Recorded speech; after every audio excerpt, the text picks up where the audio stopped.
زبان سے پھر نکل جائے گا، اقرار و اعتراف رہے گا، اس کو یاد رہے گا، اور بعد میں پھر اس کے لیے یہ کرنے کی گنجائش بھی نہیں رہے گی کہ ہمیں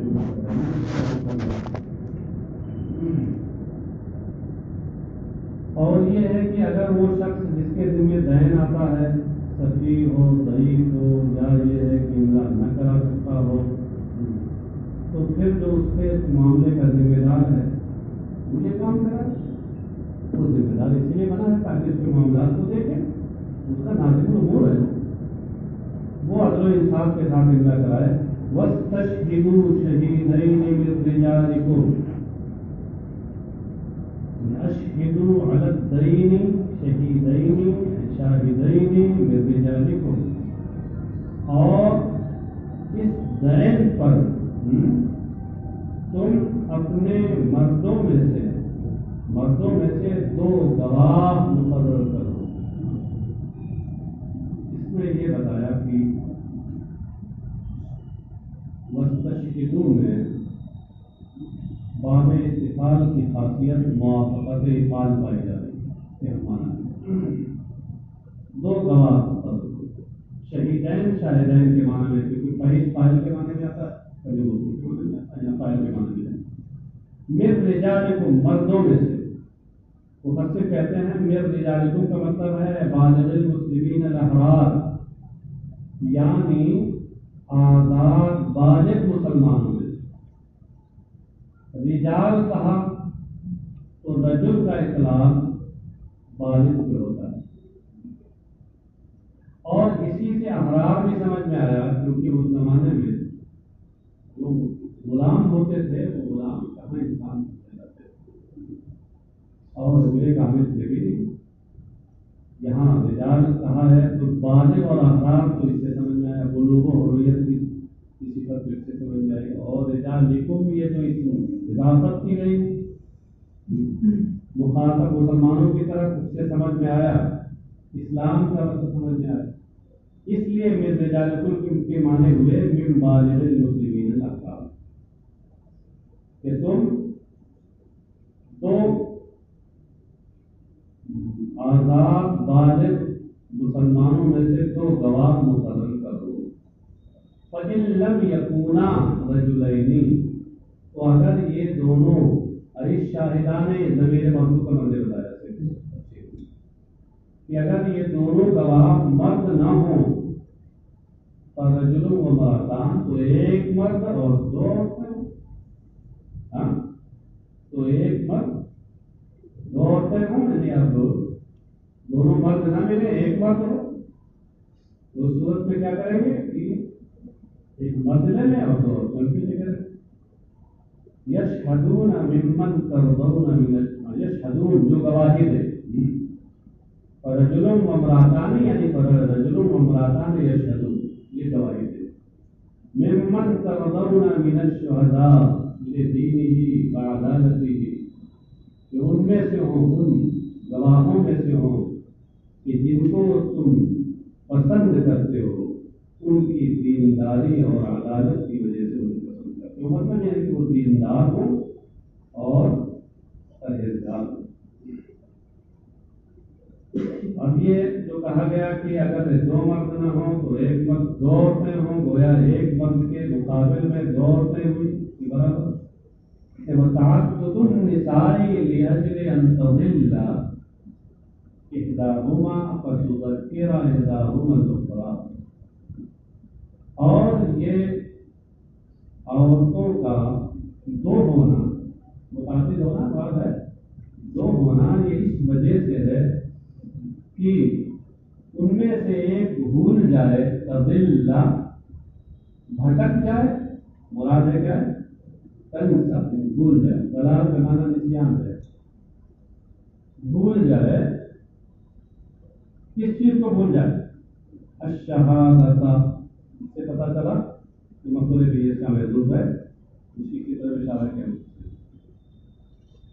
کہ گواہی کو بھول جائے، کیوں لنفس عقلہن وضبطہن، ان کی عقل اور ان کی یادداشت کی کم ہونے کی وجہ سے، بنسبت مجموعی اعتبار سے مردوں کی بنسبت عورتوں کی یادداشت کم ہوتی ہے اور ان میں سمجھداری بنسبت مردوں کے مجموعی اعتبار سے کم ہوتی ہے. مجموعی کہہ رہا ہوں فردن نہیں، فردن تو عورتوں میں سے بعض ایسی ہیں کہ جو بڑے بڑے عقل مندوں سے بھی زیادہ عقل مومنین سیدہ عائشہ صدیقہ رضی اللہ عنہا دیکھ لی. ہاں ایسا ہے کہ علم دین کا ایک بڑا حصہ ان سے بڑھ گئی اور ان کا فیض ہے.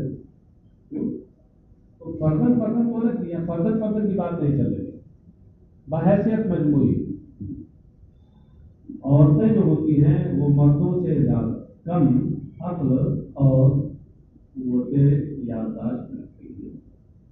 تو اس لیے یہاں دو اور تذکرہ احداہما الاخری، تذکرہ اور تذکرہ دونوں ہے. تذکرہ ہو تو باب تفضیل سے پہلے مضارع واحد مؤنث غائب کا صیغہ ہے، اور تذکرہ ہو تو باب افعال سے ہو. اذکار سے معنی ضرور کے اذکار ہو یا تذکیر، اس کے معنی یاد دلانا. فتذکرہ احداہما الذاکرۃ الاخری الناصیہ، تاکہ ان میں سے ایک یاد رکھنے والی دوسری بھولنے والی کو یاد دلا دے.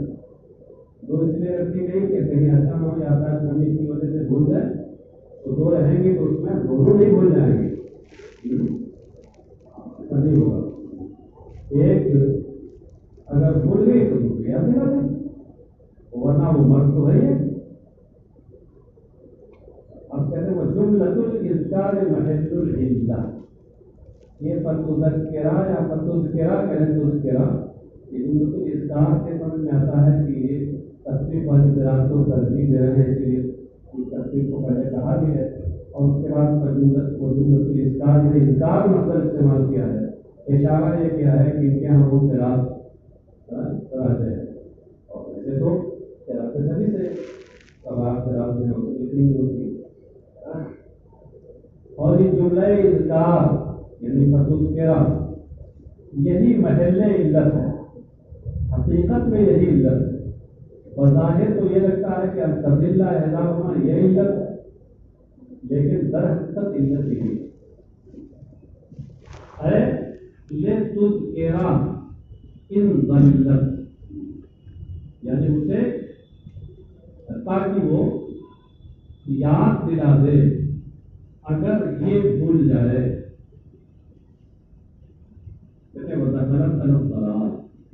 اور یہ ضلال پہ داخل ہے. یہ انتظلہ احداہما اصل میں یہ انتظلہ جو ہے یہ اصل کے لحاظ سے لے انتظلہ ہے. تو یہاں جو لام تعلیل ہے علت کو بتانے والا لام ہے، یہ ضلال پہ داخل ہے. دخلت میں ضمیر حیا کا منزل نیچے معاشی نے نکالا ہے، العلہ بدخول آلتہا. سمجھ گئے؟ یہ علت ضلال پہ داخل ہے. ضلت علت یعنی علت کو بتانے والا آلہ اور کلمہ وہ ضلال پہ داخل ہے، اگرچہ مقدر ہو گیا ہے. یہ کیوں؟ لأنہ سببہ، اس لیے کہ یہ اس کا سبب ہے. اس کا سبب بولنا، یہ گمراہی جو ہے اس کا سبب بولنا ہے. تو کبھی کبھی ایسا ہوتا ہے کہ سبب کو مسبب کی جگہ رکھ دیا جاتا ہے. کلام عرب میں تو ایسا ہوتا ہے، مسبب کو سبب کی جگہ رکھ دیا جاتا ہے. یہ تو مجاز مرسل میں چلتا ہے اور عام ہے. کلام عرب ہی میں نہیں ہے، ہر زبان کے اندر اس طرح کی تعبیریں استعمال ہوتی ہیں. کہتے ہیں وفی قراءۃ بکسر ان شرطیۃ، اور ایک قراءت میں یہ امام حمزہ کی قراءت ہے، ان شرطیہ کے کسرے کے ساتھ، ان کی کسرے کے ساتھ ہے اس حال میں کہ وہ شرطیہ ہے. آپ سمجھے؟ شرطیہ نہیں پڑھیے گا، شرطیہ مت پڑھیے گا، صفت نہیں بن سکتا. کیوں؟ کیونکہ مراد اللفظ ہے. آپ لوگ شروع ہی میں بڑی بحث آپ لوگوں سے ہوئی تھی اور یہ بتایا گیا تھا کہ جو لفظ بول کر لفظ مراد ہوتا ہے تو اس میں معرفہ ہوتا ہے. تو شرطیہ کی ذکر کی صفت کو بدل سکتا ہے، حاضی بنے گا. وفي قراءة بكسر إن شرطية ورفع تذكر استئناف جواب. ترجمہ کیا ہوا؟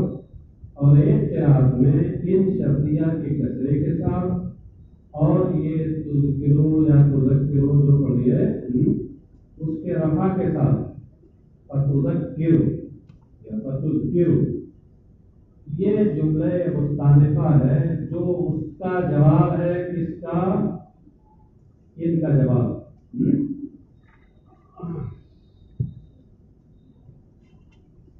ان کا جواب ہے، ان کی جو شرط ہے اسی کا جواب. یہ کیسے جواب ملے گا؟ بیان تضل احداہما فتذکر احداہما الاخری، اس میں تو کوئی بات نہیں، واضح ہے.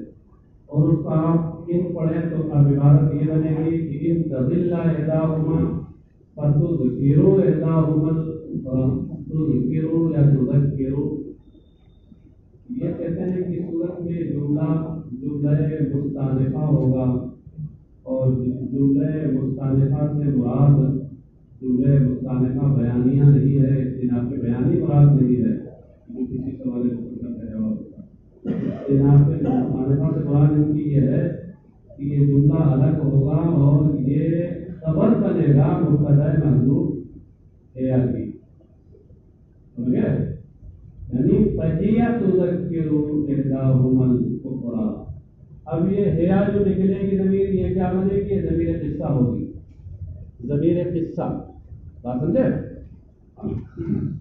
اور صاحب جب یہ حیا مبتدا بنے اور تذکر اس کی خبر بنے تو ظاہر بات تو ہوگی نا، اس پہ کوئی نسب دینے والا حرف یا کلمہ آیا ہی نہیں، پڑھا جائے گا. کسی کو بتایا کہ اور ایک قراءت میں ان شرطیہ کے کسرے کے ساتھ ہے اور تذکروں کے رفع کے ساتھ ہے، یہ استئناف ہے جو اس کا جواب ہے، ان شرطیہ کی شرط کا جواب ہے. ولا یاب الشہداء اذا ما دعوا ولا تسأموا ان تكتبوه صغيرا او كبيرا الى اجله ذلكم اقسط عند الله واقوم بالشهادة. اور گواہ انکار نہ کرے اذا ما دعوا، ما اس میں زائدہ ہے، اذا میں جو ما ہے ما زائدہ ہے. گواہ انکار نہ کرے جب انہیں بلایا جائے. کس لیے بلایا جائے؟ الى تحمل الشهادة وادائها. تحمل شہادت کا مطلب ہوتا ہے گواہ بننا، اور ادائے شہادت کا مطلب ہے گواہی دینا. جب گواہ بننے کے لیے بلایا جائے یا گواہی دینے کے لیے بلایا جائے تو انکار نہ کرے. آپ سمجھ گئے؟ ولا تسأموا ان تكتبوا. تسأموا یستعم یسأم سے باقی سمجھ آئے، اس کے معنی ہوتے ہیں مل یمل، آزودہ خاطر ہونا، اکتا جانا. ولا تسأموا یعنی ولا تملوا من ان تكتبوا، اور تم لوگ لکھنے سے اکتاؤ نہیں. لکھنے سے اکتاؤ میں بڑی تاکید بات کی جا رہی ہے. اوپر کہا لکھ لیا کو، یہاں پہ کہا جا رہا ہے، اور واقعی یہ بہت فائدے کی چیز ہے. کبھی کبھی ایسا ہوتا ہے کہ آدمی سوچتا ہے لکھ لیں گے اور بھول گیا، تو بعد میں پھر مسئلہ ہوتا ہے، یاد نہیں آتا. وہ سامنے والا سمجھ رہا ہے کہ یہ انہوں نے لکھ لیا ہوگا، ان کو یاد ہوگا، یہ سمجھ رہے ہیں ان کو یاد ہوگا، اسی میں کبھی کر پاؤں گا. لکھ لینا چاہیے. ایک حدیث شریف میں بھی فرمایا گیا، سرکار نے ارشاد فرمایا ہے یہ العلم بالکتاب، علم کو لکھ کر اپنا پابند بنا. لکھ لیا تو آپ کا پابند ہو گیا. تو اس کو لکھنے سے تم اکتاؤ نہیں. اس کو تکتبوا میں ہاتھ ضمیر منصوب کر کے بتا رہے ہیں ما شہدتم علیہ من الحق، یعنی جس حق پر تم گواہ بنے ہو تو اس کو لکھنے سے تم اکتاؤ نہیں ہے. گواہ سے کہا جا رہا ہے لکھت کرتے حقوق ڈالے گا، اکتاؤ نہیں یہ کیوں؟ اس کے کثیر الوقوع ہونے کی وجہ سے کبھی کبھی کچھ لوگ ایسے ہیں جو زیادہ گواہ بنائے جاتے ہیں، سوچتے ہیں کیا لکھے کیا لکھے، اسی میں گڑبڑ ہے۔ صغیرن او کبیرہ، صغیرن او کبیرہ کانا نکال کر یہ بتایا کہ یہ خبر ہے، اس کا پہلے ناقص ہے جو محدود ہے پیش کے ساتھ۔ صغیرن کانا او کبیرہ کہ وہ تھوڑا ہو یا زیادہ، صغیر بمعنی قلیل، کبیر بمعنی کثیر، یہ اسی لیے تفسیر تھی قلیلاً و کثیرا، وہ تھوڑا ہوگا یا زیادہ، جس پر جس کی آپ نے معاملہ داری کی ہے اور ادھار لین دین ہوا ہے اور اس پر آپ گواہ بنے ہیں، تو تھوڑا ہو زیادہ ہو کر لکھ دیا الی اجلہ، وقت بلوغہ، کہتے ہیں اس کی مدت تک، یعنی اس کی مقررہ میعاد کے آنے کے وقت تک۔ حلول کا معنی کیا ہوتا ہے؟ حلول الوقت یا حلول الاجل کے معنی ہوتے ہیں مدت کا اور میعاد کا آ جانا۔ حال من الحائض تکتبوہ، یہ کہہ رہے ہیں الی اجلہ، تکتبوہ میں جو ضمیر منصوب ہے مفعول بھی اسی سے حال ہے۔ آپ تو جانتے ہیں کہ جار مجرور مل کر ڈائریکٹ حال نہیں بنتا، کسی فعل یا شبہ فعل سے متعلق ہو کر ہی حال بنے گا، تو یہاں اس کا متعلق شبہ فعل محذوف ہوگا، وہ کیا ہوگا؟ الی اجلہ، اوپر آپ نے اوپر نکالا ہے انہوں نے، محشی نے دیکھے نکالا ہے، مگر کاتب صاحب نے گڑبڑ کر دیا ہے، اس کے فہوا ظرف مستقر اے کائن الی اجل، کائن نہیں کائنن نکالنا چاہیے، جو حال واقع ہے تو کائنن ہونا چاہیے، وہ محشی صاحب نے وہی لکھا ہوگا کائنن، کہ کاتب صاحب کی کرامت ہے کہ الف کو یعنی کائنن الی اجل ثابتن الی اجل، لکھا ہے اسی معنی میں کوئی بھی آپ نکال لیجیے۔ ذالکم اقسط عند اللہ، یہ کون؟ ارے عزت ہوں، یہ لکھنا اقسط عند اللہ، اللہ کے نزدیک زیادہ انصاف ہونا۔ کب ہے؟ کتب پر پڑھیے گا، ذالکہ ذات سے اشارہ کتب کی طرف نہیں ہو سکتا، تمہارے مذکر کے لیے ہے نا ذات ہمیشہ۔ کیوں صاحب؟ یہ واحد مذکر کے لیے ہے، تم، ہاں پھر تو کتب پڑھنا چاہیے، اور آپ کو بولنا چاہیے جب میں بول رہا تھا اس کے خلاف، سمجھدار ہو کے ہاں آپ کل بولیں گے انشاءاللہ، اس کو حل کر کے آئیں گے، ہمیں بتائیں کہ آپ کی بات صحیح کی میری بات۔ میں تو ابھی اپنی بات پر ہوں، یہ لکھنا اللہ کے نزدیک زیادہ انصاف والا ہے، وَأَقْرَبُ لِلشَّهَادَةِ، اور گواہی کو زیادہ قائم رکھنے والا ہے، قائم و برقرار رکھنے والا ہے، قیامًا وَلَا إِقَامَتِهَا، یعنی گواہی دینے پر یہ زیادہ معاون و مددگار ہے۔ یہ کیوں؟ یہ لکھنا کیوں ایسا ہے؟ لأنه يذكر، اس لیے کہ یہ لکھنا اور یہ تحریر يذكر کو یاد دلاتے ہیں، گواہی دینے کے لیے قرار واقعی ساری صورتحال معلوم ہونی چاہیے، کیا کیا معاملہ داری ہوئی ہے، تبھی تو صحیح صحیح گواہی ہوگی۔ تو اس کے لیے یہ لکھنا اور یہ تحریر زیادہ معاون و مددگار ہے۔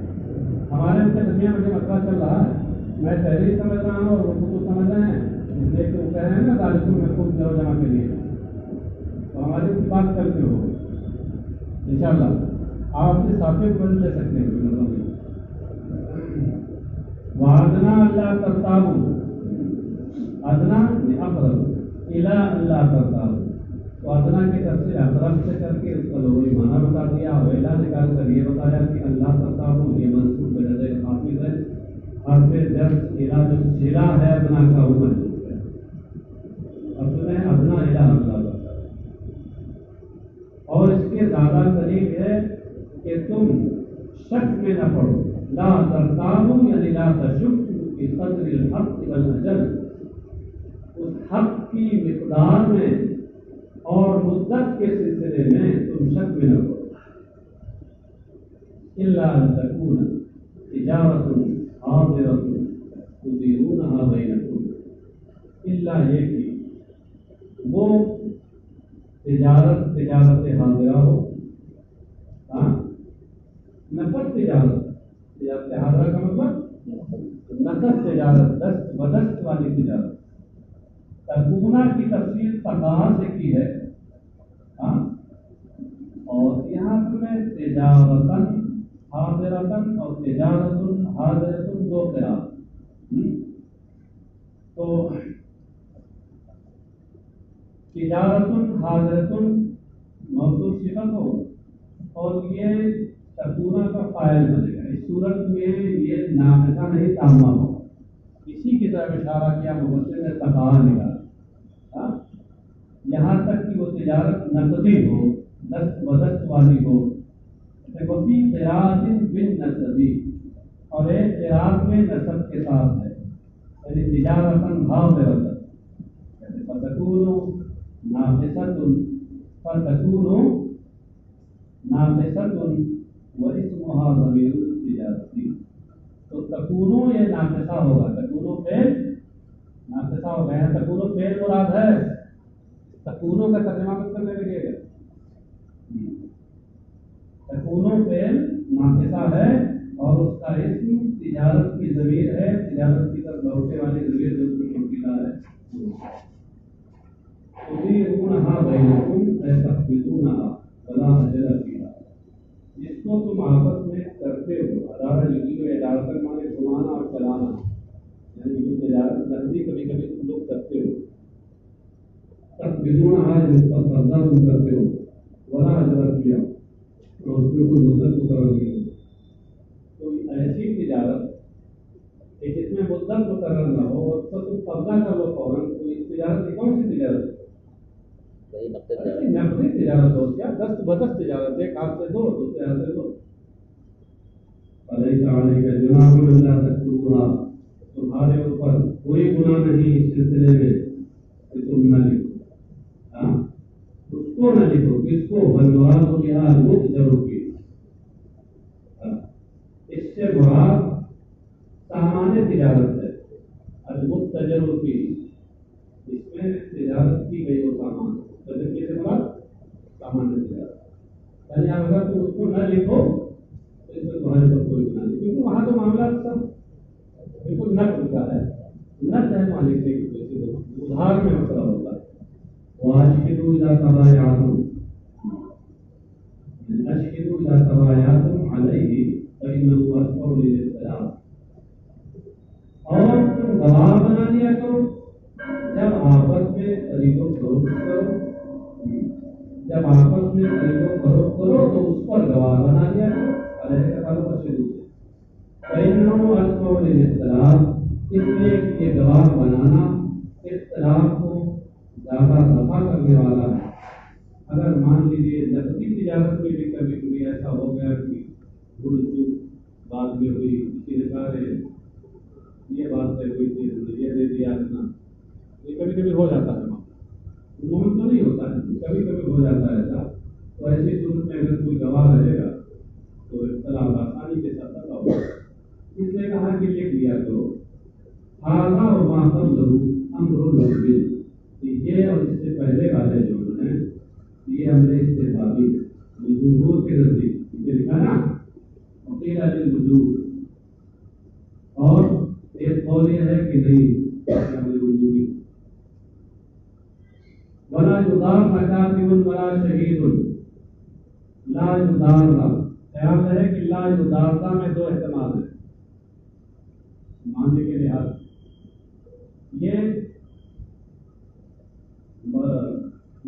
کیا کہتے ہیں معلوم کا سیوا یا مجبور کا سیوا، بظاہر دیکھنے میں دونوں ایسا ہوں، دار کا یدار باب مخالف ہے، دار یدار اس کی اصل گری، تو اگر یہ معروف کا سیوا ہو، دار معروف کا، تو یدار کی اصل گری کی لا یدار، اور اگر یہ صیغہ مجہول ہو تو اس کے اصل کیا نکلے گی؟ لا یضارر. یہاں ادغام کے بعد دونوں یکساں ہو گئے لفظ، تو دونوں احتمال ہیں. اس لیے مفسر دونوں کی تشریح کر رہے ہیں، دونوں بنیادوں پہ کہتے ہیں ولا یضار کاتب ولا شہید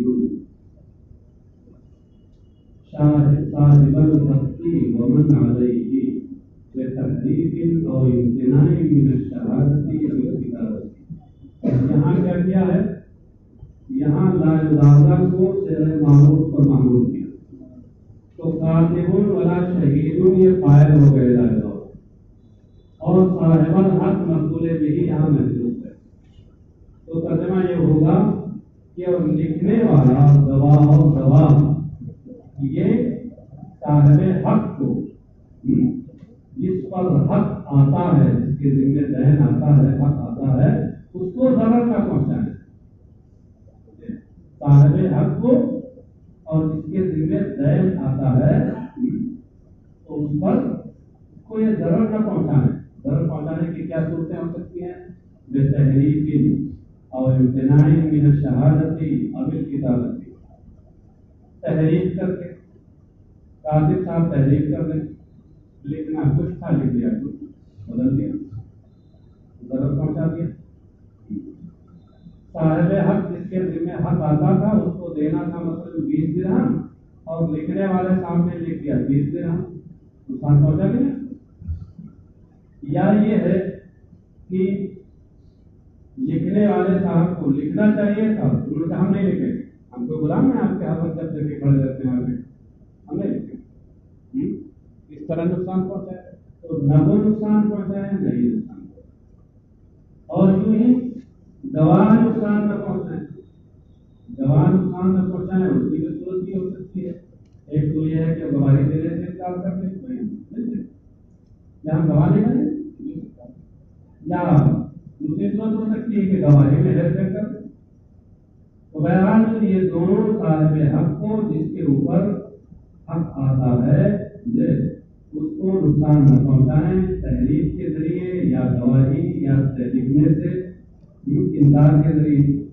یہ تو ایک تفسیر ہو گئی صورت میں جب لا یضار کو آپ صیغہ معروف کے ساتھ پڑھیں اور مجبور کے ساتھ پڑھیں تو لا یضار کا کاتب والا شہید، کاتب والا شہید نائب فاعل ہوگا. ترجمہ کیا ہوگا کہ لکھنے والے کو اور گواہ کو ضرر نہ پہنچایا جائے، ضرر نہ پہنچایا جائے. فاعل حذف کر دیا گیا، لفظ میں ضرور حذف کر دیا گیا لیکن دنیا سے تھوڑے غائب ہو جائے گا. فاعل تو فعل کا ہوگا ہی، فعل کے بعد فعل بغیر فاعل کے وجود ہی نہیں آئے گا، فاعل تو ہوگا ہی اس کا. یہاں پر اس کو ظاہر کر رہے ہیں کہ کون فاعل ہوگا. اے لا یضرهما صاحب الحق، یعنی یہ صاحب حق جو ہے یہ لکھنے والے کو اور گواہ کو ضرر نہ پہنچائے. کیسے ضرر نہ پہنچائے؟ بتکلیفہما ما لا یطاق فی الکتابۃ والشہادۃ. لکھنے کے معاملے میں اور گواہی کے معاملے میں انہیں ایسی چیز کا بار ان پہ ڈال کر کہ جس جو ان کے لائق نہیں ہے. مطلب یہ ہے کہ لکھنے والے سے کہے کہ تم لکھو، کاغذ اپنا لو، قلم اپنا لو، ہاں سب اسی سے کرے. کہاں ملتا ہے اللہ ہے. گواہ سے کہے ان کو گواہی دینے چلنا ہے نا، ہاں وہاں چلنا ہے، لکھنؤ چلنا ہے، مثلاً کرایہ تم چل رہے ہو نا، کرایہ تم کہاں ملتا ہے کرایہ. اس طرح کا بات نہ ڈالے. وَإِن تَفْعَلُوا فَإِنَّهُ فُسُوقٌ بِكُمْ وَاتَّقُوا اللَّهَ وَيُعَلِّمُكُمُ اللَّهُ وَاللَّهُ بِكُلِّ شَيْءٍ عَلِيمٌ.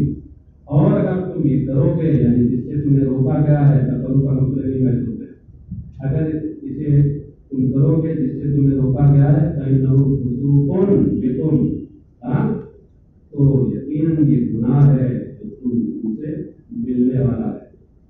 فسوق سے مراد کیا ہے؟ خروج عن الطاعۃ. یہ طاعت سے نکلنا ہے، طاعت سے نکلنا ہی تو معصیت ہے. طاعت سے نکلنا یہی معصیت ہے. اس کے بعد گناہ کر دیجیے، نافرمانی کر دیجیے، نافرمانی لاجکم بکم جو تم سے ملنے والی ہے. یہ لاجکم بکم سے پہلے جو نکالا ہے، اشارہ کیا ہے کہ بکم جادو سے مل کر کے، اور یہ لاجکم مقدر کا جب سے مستقر ہے اور اس کے بعد پھر یہ خصوصی کی صفت۔ ہاں آپ سمجھتے ہوں گے کہ اس کو داخل سے خصوصی کے مطابق نہیں قرار دے دیا، اس لیے نہیں قرار دے دیا کیونکہ اس کا سرا ہی نہیں آتا، اس کا سرا پر نہیں آتا۔ واتقوا اللہ، اور اللہ سے ڈرو اس کے امر و نہی میں، اس کے حکم میں اور اس کی ممانعت میں، وَيُعَلِّمُكُمُ اللَّهُ مَصَالِحَ أُمُورِكُمْ، اور اللہ تبارک تعالیٰ تمہیں اپنے معاملات کی مصلحتیں سکھا رہا ہے۔ کہتے ہیں وَيُعَلِّمُكُمُ اللَّهُ، یہ جملہ ہے، کہتے ہیں حال مقدرۃ اور مستعان، حال مقدرۃ، یہ حال مقدرہ ہے، اس سے حال مقدرہ ہے، تکون واو ضمیر سے کہتے ہیں حال ہے، حال مقدرہ کہتے ہیں، اور مستانف یعنی اور کلام مستانف، یا یہ جملہ مستانفہ ہے، صاحب جملہ مستانفہ والی بات تو ٹھیک ہے، لیکن یہ حال مقدرہ حال کیسے ہوگا؟ مقدرہ ہونا تو دوسری بات ہے۔ یعلمکم جب پہلے مضارع ہے، اور نحویوں نے پوری صراحت کے ساتھ یہ بات لکھی ہے کہ جب پہلے مضارع مثبت حال واقع ہو تو اس صورت میں بغیر واو کے ہوتا ہے، پہلیا اگر حال واقع تفصیل تمام، اگر مضارع مثبت بے واو واقع بہتر، پہلیا اگر حال ہو تو پوری تفصیل کے ساتھ یہ جان لو کہ اگر وہ مضارع مثبت ہے تو کلام میں بغیر واو کے ہوگا، اور یہاں جب وہ واو کے ساتھ ہے تو یہ حال کیسے بنے گا؟ اس کو امام